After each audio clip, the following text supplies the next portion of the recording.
안녕하세요. 5분 특강 강의 조남철 세무사입니다. 이번 시간에는 법인 설립 13번째 시간으로 창업 시 50%의 세금 감면이 된다고 라는 주제입니다.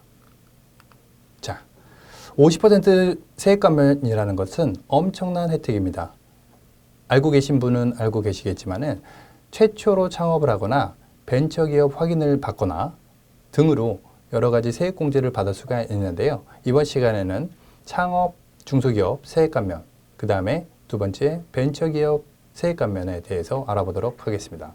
창업 중소기업 세액 감면을 먼저 알아보겠는데요. 요건 자체는 우선 창업 당시 15세 이상 29세 이하의 청년인 경우에, 그리고 2018년도 5월 29일 이후에는 만 34세 이하인 경우에 해당이 됐는데요. 만 34세라고 하게 되면 우리 나이로 36살이고요. 군대를 2년 갔다 왔다 하게 되면은 우리 나이로 38세까지 되는 거죠. 그러면은 올해 기준으로 생일이 안 지났다고 하게 되면은요.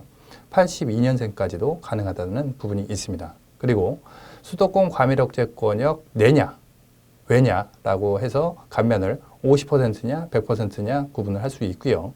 또 하나 제조, 건설, 음식, 출판, 통신 판매 등이 가능하고요. 여기에는 도소매가 해당이 되지 않습니다. 특히나 원래는 없었던 통신 판매가 추가가 됐으니까 기존에 감면을 받지 못했다고 하게 되면은 감면에 대한 부분을 검토해 보시기 바랍니다. 그리고 혜택은요, 5년간 100% 감면이 있고 5년간 50% 감면이 있는데요. 청년이면서 수도권 과밀억제권역 이외에서 창업을 하게 되면은요, 5년간 100% 감면이고요. 이외에 비청년이 비과밀지역, 비청년이 청년이 아니고요. 그 다음에 비과밀지역은 지방이죠. 어떻게 보면은 지방에 창업을 하게 되면 50% 세액 감면이고요. 청년이지만은 수도권에다가 창업을 하게 되면 5년간 50%의 세액 감면이 되는 부분이 있기 때문에 이 부분 창업할 때 유의를 하셔야 되겠습니다.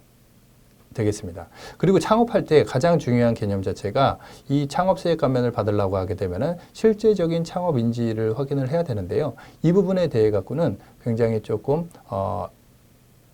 구체적으로 확인을 할 필요가 있습니다.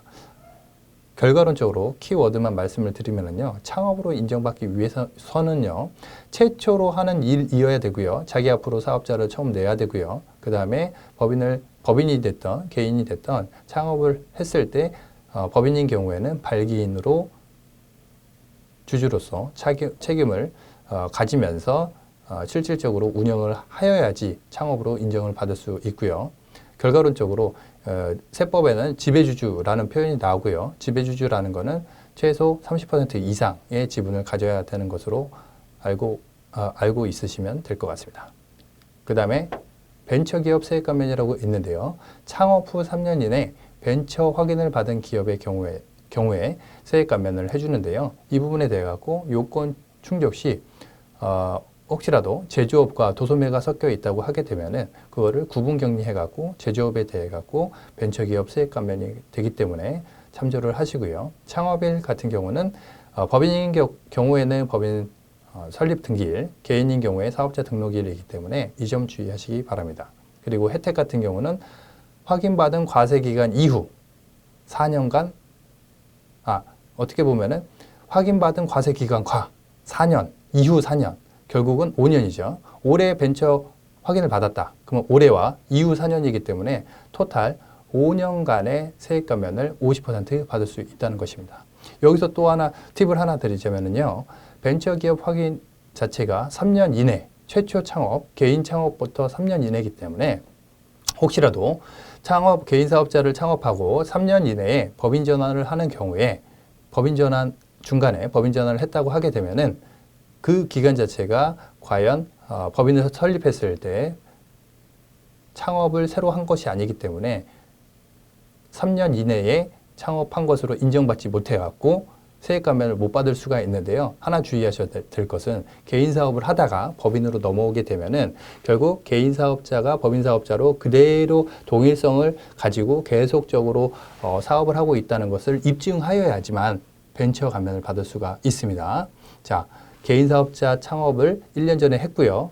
지금 1년이 지난 시점에 법인 전환을 하려고 하는데 이 법인 전환을 했을 때 동일성과 계속성을 유지하려고 그러면은 반드시 포괄 사업 양수도 방식을 통해야 되니까요. 이 점 주의하시기 바랍니다. 이번 시간에는 중소기업의 창업세액 감면과 벤처기업 감면에 대해서 알아봤습니다. 감사합니다.